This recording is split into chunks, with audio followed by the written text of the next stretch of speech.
Assalamualaikum.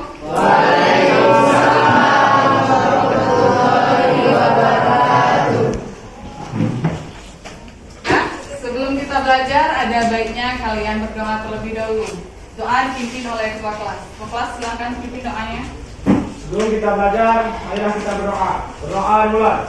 Bismillahirrahmanirrahim.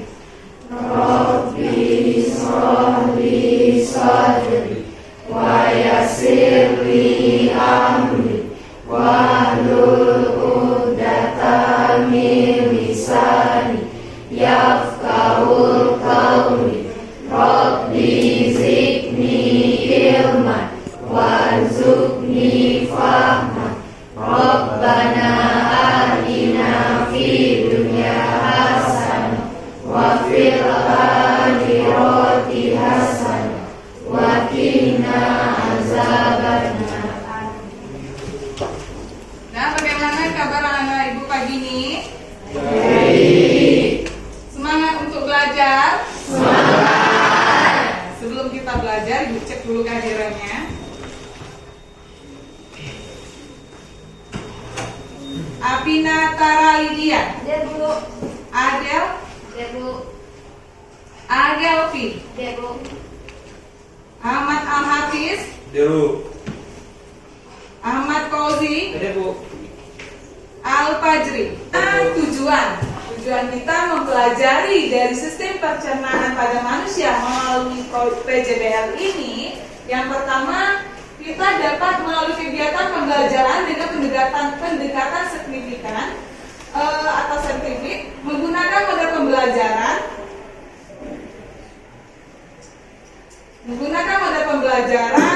PJBL. Peserta didik dapat menjelaskan fungsi darah, komponen sel darah, jenis pembuluh darah, organ peredaran darah, mekanisme peredaran darah, serta mekanisme penutupan luka dengan baik. Memahami gangguan sistem pencernaan, nanti gangguan-gangguan kita bahas di sini ya, untuk materinya.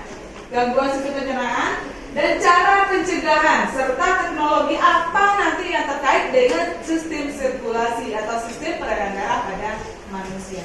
Untuk tahap depan ini masih ada mengevaluasi, itu masih dinilai secara ada dua cara, yaitu sumatif dan formatif. Yang sumatifnya adalah menilai nanti kognitif Anda. Dari nanti akan Ibu bagikan soal post-test. Nah, yang formatif ini observasi keaktifan Anda, kreativitas Anda, mulai dari pertemuan pertama sampai ke pertemuan kita yang kedua. Bagaimana proses kerja Anda, bagaimana keaktifan Anda, bagaimana keterampilan Anda dalam pembuatan produk. Jadi di sini adanya kerjasama anak-anak. Hari ini kita masih melanjutkan materi yang kemarin, yaitu sistem peredaran darah manusia. Tapi kemarin kita sudah menggunakan model pembelajaran PJBL. Nah, di PJBL ini kita ada 6 sintak.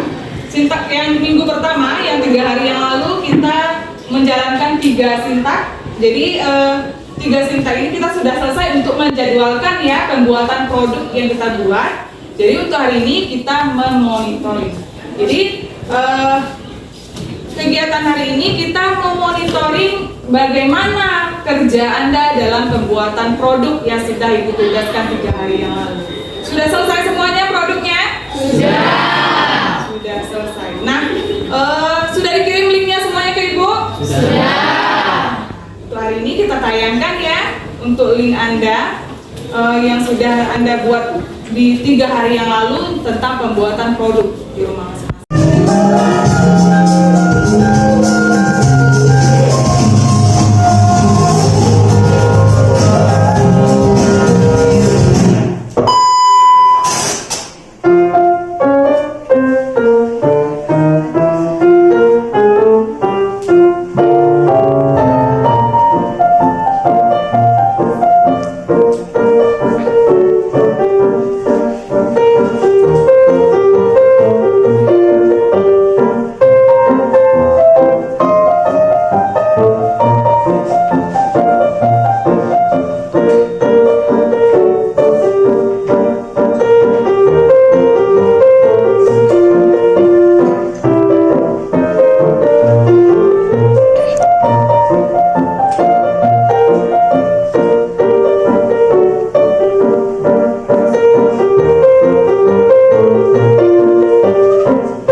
paham semua berarti pembuatan produknya ya. Di LKPD ini kita diskusikan dulu LKPD-nya ya, baru nanti ada presentasi. Nah di LKPD ini kita ada pengujian hasil mengenai produk. Jadi ini ada nama kelompok, nanti Anda isi, kita sesuai dengan nama kelompok kita, setiap kelompok ada berapa orang jumlahnya? Jadi Anda bikin nama kelompok masing-masing, 1, 2, 3, 4. Kemudian kelas, kemudian ini adalah tujuan pembelajaran kita hari ini. Kemudian silakan lakukan pengujian proyek, peserta didik melakukan pengujian proyek. Nah di sini nanti Anda Ibu buat nama produk serta pengertian pengujian produk itu apa. Kemudian tujuan kita pembuatan produk itu untuk apa tujuannya. Kemudian kegunaan untuk pembelajaran itu apa gunanya. Ya. Nah, sudah paham mengenai LKPD? Sudah. Nah, dibandingkan dulu LKPD-nya betul.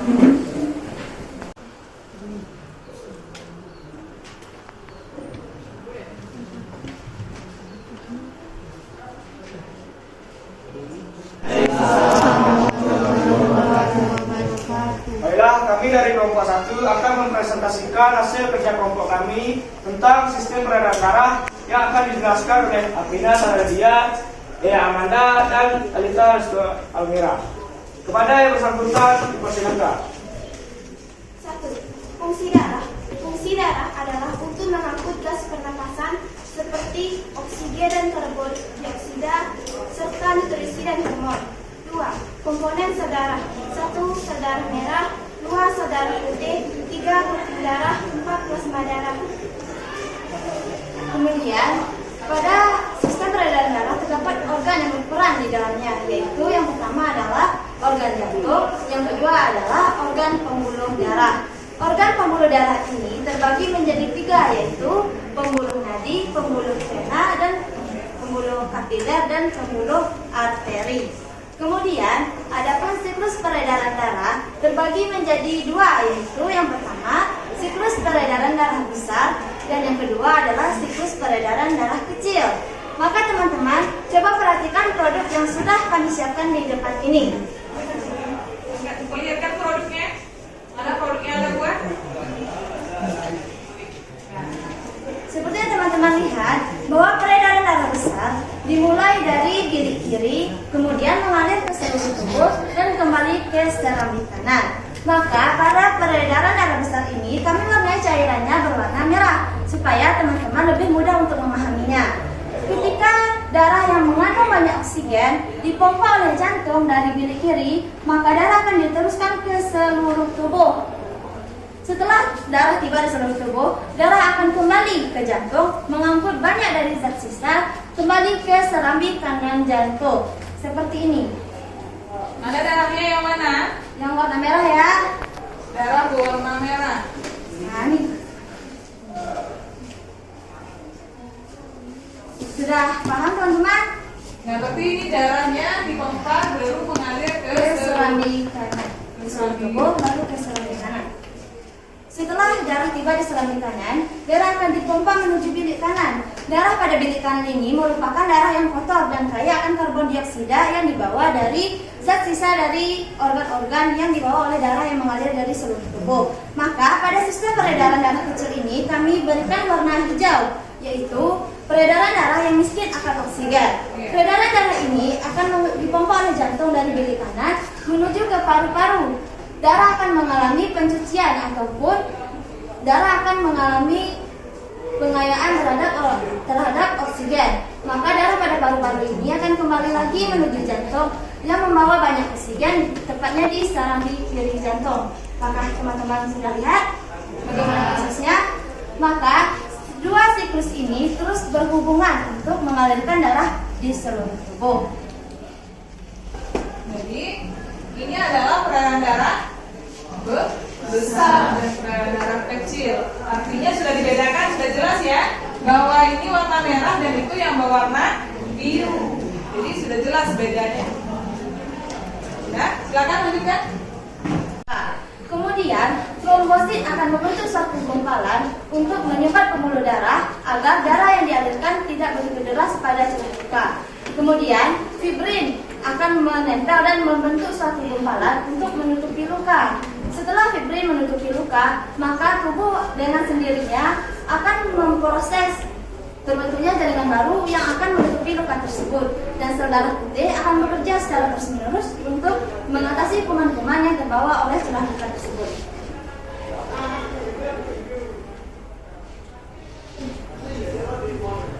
Gangguan pada sistem peredaran darah dan cara.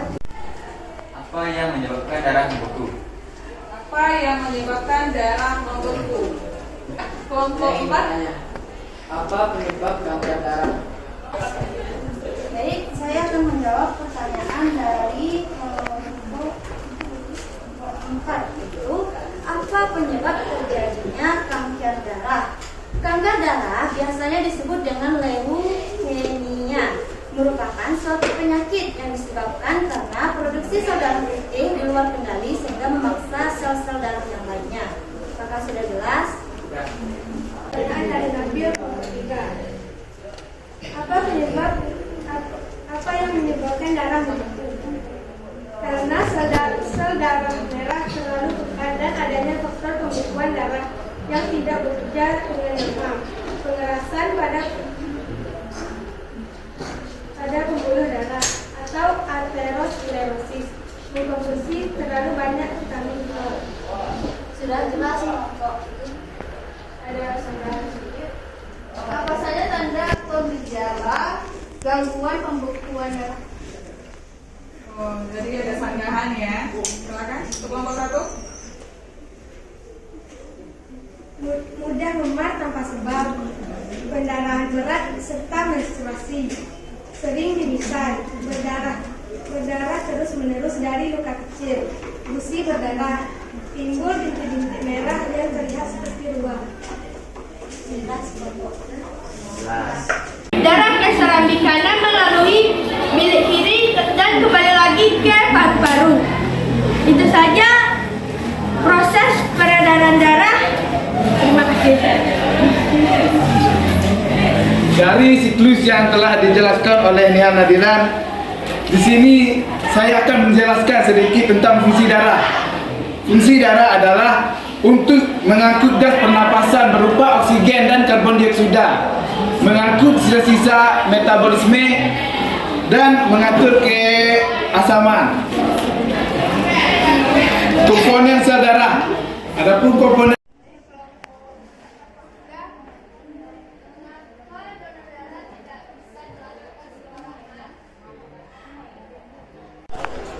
Kenapa donor darah tidak boleh dilakukan sembarangan? Karena setiap golongan darah memiliki antigen yang berbeda-beda. Hal ini menyebabkan transfusi darah tidak boleh dilakukan sembarangan. Kesalahan saat transfusi darah yaitu perbedaan antara donor dan pasien dapat menyebabkan reaksi hemolik kekebalan tubuh. Apakah sudah jelas? Kami akan membagi presentasi kami menjadi 3 sesi, yaitu yang pertama sesi penyampaian materi tentang sistem peredaran darah, yang kedua sesi menyanyikan lagu tentang sistem peredaran darah, dan yang ketiga sesi tanya jawab. Baiklah, sesi pertama akan saya sampaikan sendiri, jadi silakan disimak dengan baik-baik.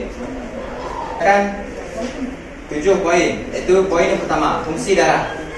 Darah berfungsi untuk mengangkut oksigen dari paru-paru ke seluruh tubuh, membawa nutrisi ke sel-sel, mengangkut limbah metabolik dari sel-sel, dan berperan dalam sistem kekebalan tubuh. Poin yang kedua, komponen sel darah. Ada 4, yaitu sel darah merah atau eritrosit yang mengandung hemoglobin. Dan yang kedua, leukosit atau sel darah putih yang berperan dalam sistem kekebalan tubuh. Dan yang ketiga, trombosit yang membantu dalam pembekuan darah, dan yang terakhir plasma darah. Yang ketiga, jenis pembuluh darah, yaitu arteri yang membawa darah dari jantung ke seluruh tubuh, vena mengembalikan darah dari tubuh ke jantung, kapiler tempat pertukaran zat antara darah dan jaringan. Poin yang keempat, mekanisme penutupan luka. Ini melibatkan pembentukan bekuan darah. Platelet atau trombosit akan menempel pada area luka dan merilis zat-zat kimia yang merangsang pembekuan darah.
Happy Febria SPD selaku guru pembimbing, dan yang saya hormati, saya banggakan teman-teman seperjuangan yang ada di kelas 11 IPA 1. Adapun materi atau penjelasan kami kali ini yaitu tentang sistem peredaran darah.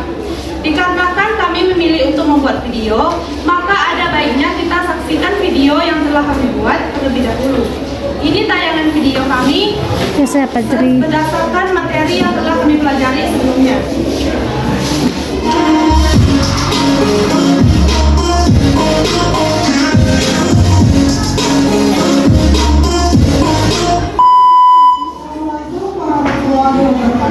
Kami perwakilan dari kelompok 4 yang beranggotakan saya sendiri, Nela Rujma,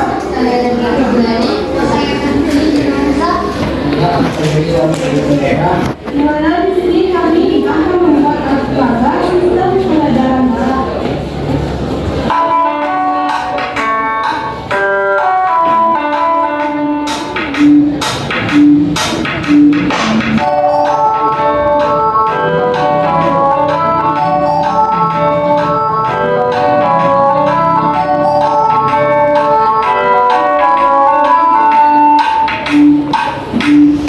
Pembuluh darah arteri, kedua pembuluh darah vena, dan ketiga pembuluh darah kapiler. Cara membedakan pembuluh darah arteri dan vena yaitu pada fungsinya. Pembuluh darah arteri atau nadi berfungsi untuk mengalirkan darah dari jantung ke seluruh tubuh. Peredaran darah pada manusia darah mengalir selalu tinggi, terus tidak kali lagi setelah mengalir ke kiri kanan dan mengalir lagi kepada tubuh. Itulah siklus peredaran darah pada manusia. Bagaimana mekanisme terjadinya luka-luka? Proses sendiri melibatkan penyuntikan pembuluh darah untuk membatasi aliran darah, kemudian trombosit akan membentuk sumbatan pada pembuluh darah untuk menghentikan pendarahan. Selanjutnya, fibrin akan menempel dan membentuk gumpalan yang akan menutup luka. Kemudian lalu ketika luka sudah sembuh. Ada beberapa contoh gangguan sistem peredaran darah yaitu hipertensi, serangan jantung, stroke, aneurisme, penyakit arteri, gagal jantung, dan aterosklerosis. Kami ambil satu pertanyaan, silakan bertanya.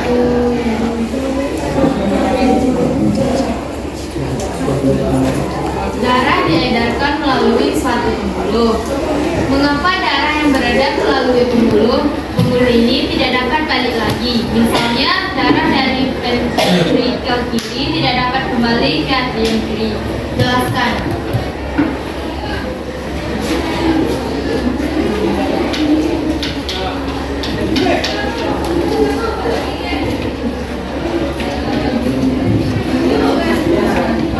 Baiklah, saya akan menjawab pertanyaan dari kelompok 3.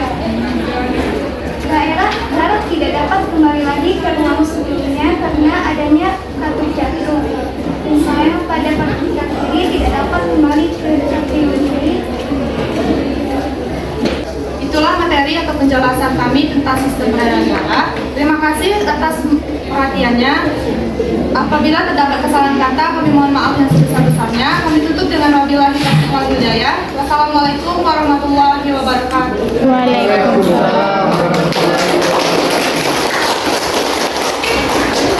Sebelum kita tutup, ada baiknya kita ambil dulu kesimpulan. Siapa yang bisa menyimpulkan? Silakan. Ya, silakan. Abina, selamat saja. Silakan. Assalamualaikum warahmatullahi wabarakatuh. Baiklah, saya akan menunjukkan materi kita pada hari ini, dimulai dari darah. Darah merupakan satu komponen paling penting dalam siklus peredaran darah manusia, di mana darah ini berfungsi untuk mengangkut zat-zat pernapasan dan juga nutrisi lainnya menuju ke seluruh tubuh. Darah kita memiliki komponen-komponen berupa sel darah merah, sel darah putih, keping darah, dan plasma darah. Pada darah kita terdapat dua organ yang membantu sistem peredarannya, yaitu jantung dan pembuluh, di mana pembuluh ini dibagi menjadi pembuluh arteri, pembuluh vena, dan pembuluh kapiler. Adapun mekanisme peredaran darah dibagi menjadi dua, yaitu peredaran darah besar yang membawa darah yang bersih atau kaya akan oksigen, dan peredaran darah kecil yang membawa darah kotor atau darah yang kaya akan karbon dioksida. Kemudian, pada sistem peredaran darah terdapat juga beberapa penyakit seperti anemia, leukemia, thalassemia, hipertensi, hemofili, dan sebagainya yang dapat disembuhkan dengan beberapa teknologi terkini seperti EKG, transplantasi jantung, dan PET scan. Maka sekian kesimpulan saya hari ini. Saya akhiri dengan wassalamualaikum warahmatullahi wabarakatuh. Sampai di mana pemahaman anak ibu tentang materi sistem peredaran darah pada manusia. Ini ada soal proses. Soal prosesnya ada isi soalnya sebanyak 5. Ya, itu ini.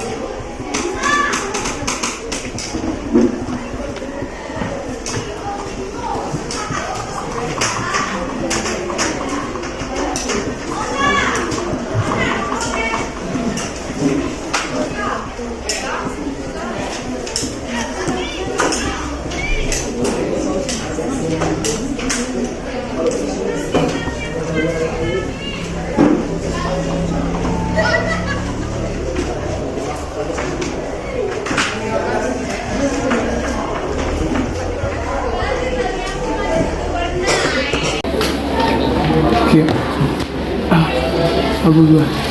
Udah selesai? Apa? Nah, yang selesai kumpul ya.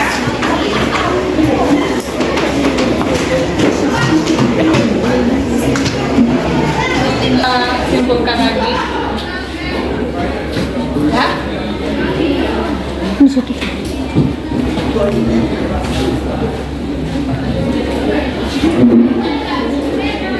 Ya, ini kesimpulan dari materi kita hari ini ya.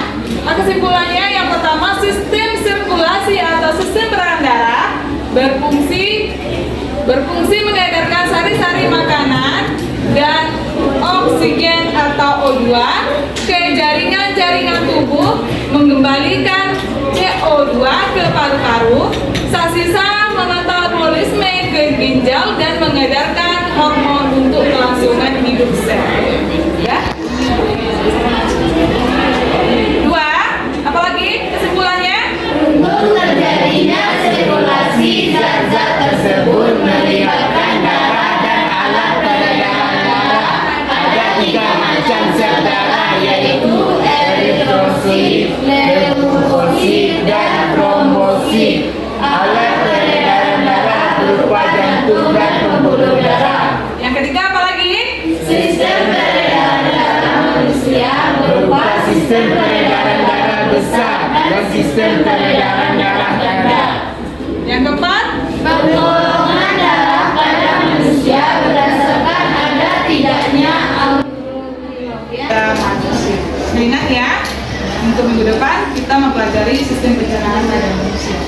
Nah, karena berakhirnya pembelajaran kita hari ini, ada baiknya kalian berdoa sebelum kita tutup. Dan setelah silakan pimpin doanya.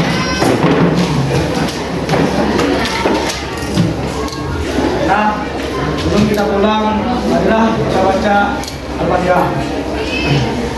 Alhamdulillahirabbil alamin. Ar-Rahmanir Rahim. Maliki yaumiddin. Iyyaka na'budu wa iyyaka nasta'in. Ihdinas siratal mustaqim. Siratal ladzina an'amta 'alaihim ghairil maghdubi 'alaihim waladdallin. Amin. Nah, selesai sudah pembelajaran kita hari ini. Tetap semangat ya dalam belajar, tetap semangat. Mudah-mudahan Anda itu selalu dalam keadaan sehat walafiat. Amin.